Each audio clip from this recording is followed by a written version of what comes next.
What's up guys? Welcome back to my another vlog. It's me, Arden. Ngayong araw ay magluluto tayo ng sinigang na baboy. Kasi si Wifey ay pagod sa trabaho kaya pagluluto natin siya ng may sabaw. Tapos pinagtimpla ko na din siya ng melon. Nasimulan na natin maghiwa ng mga gulay. Habang pinapalambot ko ang frozen pork.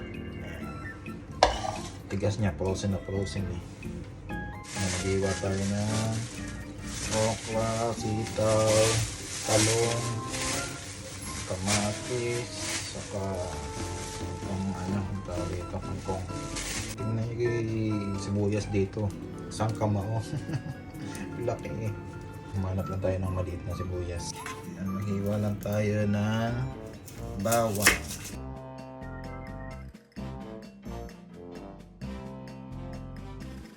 Ito, sunod naman natin ang kangkong.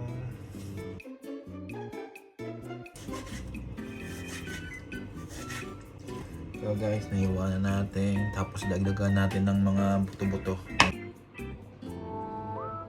Yan, tapos na natin hiwain yung mga dapat hiwain. Ulang lang tayo ng gabi. Ito guys, mag-isa na tayo na bawang sibuyas. Painitin muna natin ang kaldero natin.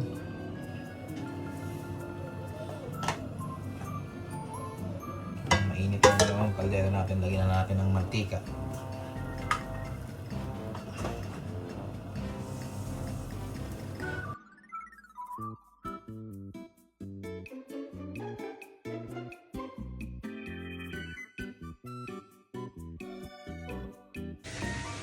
Lagyan natin paminta.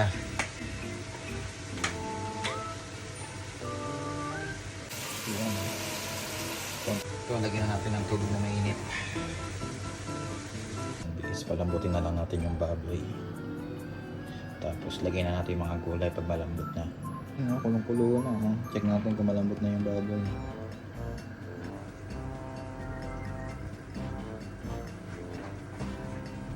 Ipat na natin sa presyo cooker para mabilis.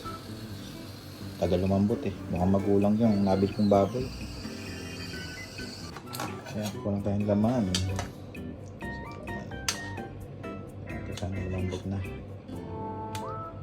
Magulang nabili natin baboy.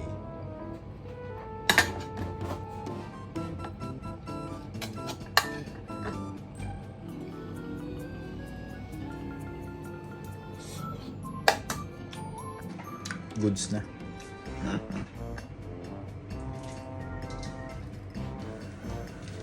Lagyan na natin ang sinigang mix.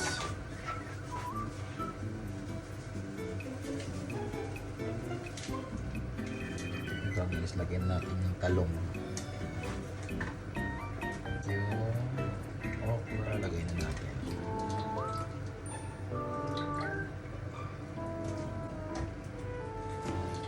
Lagay na natin yung kangkong.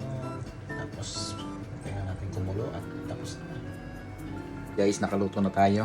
Ito guys, sarap. Yan o. Sinigang.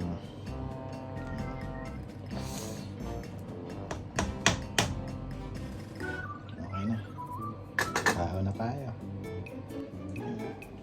Sarap.